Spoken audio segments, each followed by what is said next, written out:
Hello बच्चों, कैसे हैं आप लोग। आशा करती हूँ कि आप सभी अच्छे होंगे। बच्चों, शुरू करते हैं आज का अध्याय संवाद लेखन। संवाद का अर्थ है बातचीत या फिर वार्तालाप। जब किसी बातचीत को लिखित रूप में लिखा जाता है या दिया जाता है तो वह संवाद लेखन कहलाता है। संवाद का उपन्यास, नाटक, एकांकी, चलचित्र आदि में विशेष स्थान होता है। तो बच्चों, संवाद लिखते समय निम्न बातों का ध्यान रखना चाहिए, जैसे कि संवाद लिखने से पहले परिस्थिति को सही प्रकार से जान लेना जरूरी है। जिन लोगों के बीच संवाद लिखना हो उनकी आयु, स्थिति, संबंध, शिक्षा आदि पर विशेष ध्यान देना चाहिए। संवादों की भाषा सरल एवं स्पष्ट होनी चाहिए। संवाद एक दूसरे से जुड़े होने चाहिए। संवाद के वाक्य स्वाभाविक एवं पात्र के अनुरूप होने चाहिए। संवाद छोटे छोटे वाक्यों में लिखने चाहिए। संवाद स्वाभाविक और उद्देश्यपूर्ण होने चाहिए। संवाद विषय को गति देने वाले होने चाहिए। तो बच्चों, ये थे कुछ ऐसी बातचीत जो हमें ध्यान रखना है जब हम संवाद लिखें। तो आइए पढ़ते हैं नमूनार्थ संवाद लेखन। सबसे पहला उदाहरण है छात्र और अध्यापक के बीच संवाद। अध्यापक: मोहन, अपना गृह कार्य दिखाओ। मोहन: सर, मैं अपना गृह कार्य नहीं कर पाया हूँ। अध्यापक: क्यों नहीं किया? मोहन: कल मेरे घर एक कार्यक्रम था जिसके कारण मैं अपना गृह कार्य नहीं कर पाया। अध्यापक: इसका अर्थ है तुम्हारे लिए पढ़ाई से अधिक और काम जरूरी है। मोहन: मैं आपसे माफी मांगता हूँ कि मैंने गृह कार्य नहीं किया, परंतु आज के बाद आपको शिकायत का कोई अवसर नहीं मिलेगा। अध्यापक: ठीक है, मैं तुम्हें एक अवसर दे रहा हूँ, कल अपना गृह कार्य पूरा करके आना। मोहन: धन्यवाद सर। अगला उदाहरण है ग्राहक और दुकानदार के बीच संवाद। ग्राहक: भाई, 1 किलो आलू, आधा किलो प्याज और 1 पाव भिंडी दे देना। दुकानदार प्लास्टिक की थैलियों में डालते हुए: ये लीजिए बाबूजी। ग्राहक: अरे रुको, मुझे प्लास्टिक की थैलियों में सामान नहीं चाहिए, मैं घर से थैला लाया हूँ, इसमें डाल दो। दुकानदार: आप तो बड़े समझदार हैं बाबूजी, जो घर से थैला लेकर आए। हमारे यहाँ तो अधिकांश ग्राहक प्लास्टिक की थैलियों में ही सामान ले जाना पसंद करते हैं। ग्राहक: क्या तुम्हें नहीं पता कि हमें प्लास्टिक की थैलियों का उपयोग नहीं करना चाहिए? दुकानदार: क्यों बाबूजी, इसके तो बहुत लाभ है। ग्राहक: नहीं भैया, इसके नुकसान ही नुकसान हैं। प्लास्टिक सरलता से नष्ट नहीं होता और जलाने से वह वातावरण में प्रदूषण फैलाता है।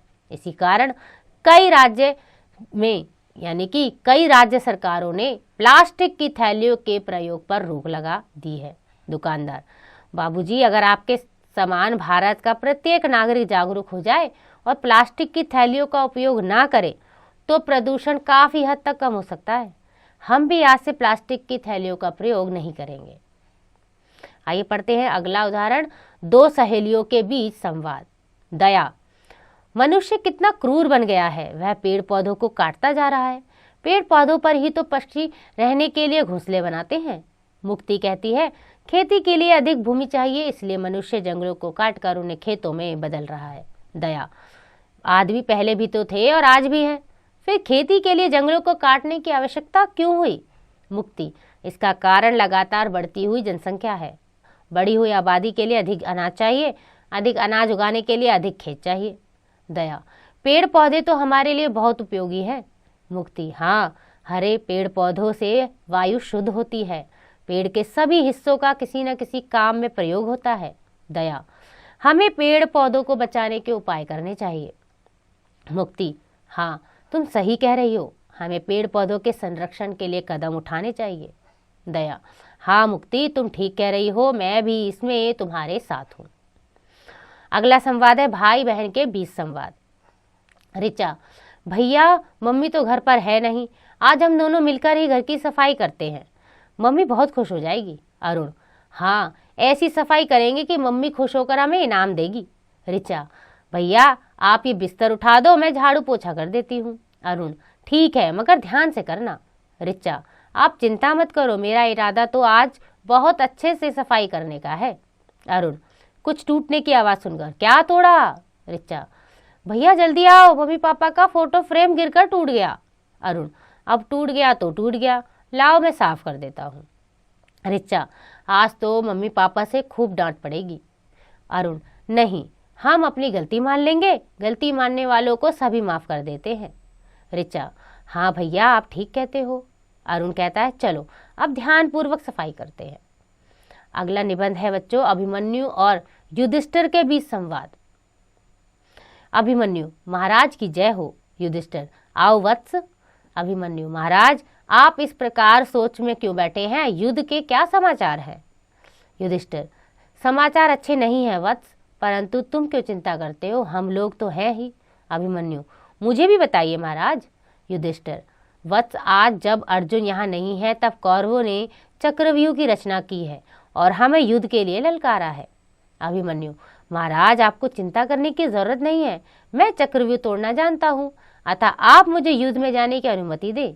युधिष्ठिर, वत्स तुमने चक्रव्यूह तोड़ने की विद्या कब सीखी? अभिमन्यु, महाराज एक बार पिताजी ने माँ से चक्रव्यूह तोड़ने का वर्णन किया था। उस समय मैं माँ के पेट में था और तभी मैंने चक्रव्यूह तोड़ने का वर्णन सुना।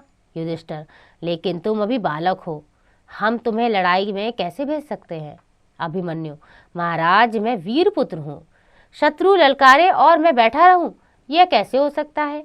युधिष्ठिर, ठीक है वत्स, जैसी तुम्हारी इच्छा, विजयी भव। अगला है बच्चों पीपल और नीम वृक्ष के बीच संवाद। पीपल कहता है अरे नीम, तुम तो एकदम कड़वे हो और मुझे देखो मैं कितना महान हूँ। नीम कहता है तुम स्वयं को महान क्यों कहते हो, जरा मुझे भी तो बताओ। पीपल, देखो सभी लोग मेरी पूजा करते हैं, सवेरे शाम मुझ पर जल चढ़ाते हैं, फूल पत्ते अर्पित करते हैं, मेरे सामने दीपक जलाते हैं और शनिवार के दिन तो लोग मेरी विशेष पूजा अर्चना करते हैं। नीम, हाँ हाँ मैं कड़वा अवश्य हूँ, लेकिन मैं भी एक उपयोगी वृक्ष हूँ। पीपल, अच्छा जरा अपने उपयोग तो बताओ। नीम कहता है मेरी टहनियों की दातुन बनाकर लोग दांत साफ करते हैं, मेरे फल और पत्तियां कई तरह की बीमारियों के लिए औषधि के रूप में प्रयोग की जाती हैं, शरीर पर फोड़े फुंसी होने पर मेरी पत्तियों का लेप के रूप में प्रयोग किया जाता है। पीपल, अरे भाई मेरा प्रयोग भी दवा के रूप में होता है, मेरे पत्तों का प्रयोग एक अच्छे पाचक के रूप में किया जाता है, विशेषकर छोटे बच्चों के दूध में मेरे पत्तों को उबाला जाता है, जिससे दूध बच्चों को आसानी से पच जाता है। नीम, मेरी पत्तियों को तो अनाज और गर्म कपड़ों के बीच में रखकर कीटनाशक के रूप में प्रयोग किया जाता है। पीपल, मैं तो 24 घंटे ऑक्सीजन निष्पादित करके लोगों को शुद्ध वायु प्रदान करता हूँ, जो प्राणी जगत के लिए लाभदायक है। तो नीम कहता है अच्छा, फिर तो हम दोनों ही प्राणी जगत के लिए महत्वपूर्ण तथा उपयोगी हैं। तो बच्चों ये थे कुछ उदाहरण संवाद के कि किस तरह से दो लोगों के बीच में आपस में बातचीत की जाती है। आइए दोहराएं, संवाद का अर्थ है बातचीत या वार्तालाप। संवाद के वाक्य स्वाभाविक एवं पात्र के अनुरूप होने चाहिए। संवाद विषय को गति देने वाले होने चाहिए और संवाद स्वाभाविक और उद्देश्यपूर्ण होने चाहिए। बच्चों आशा करती हूँ कि आपको यह अध्याय समझ आ गया होगा। इसका अभ्यास आप स्वयं कीजिएगा।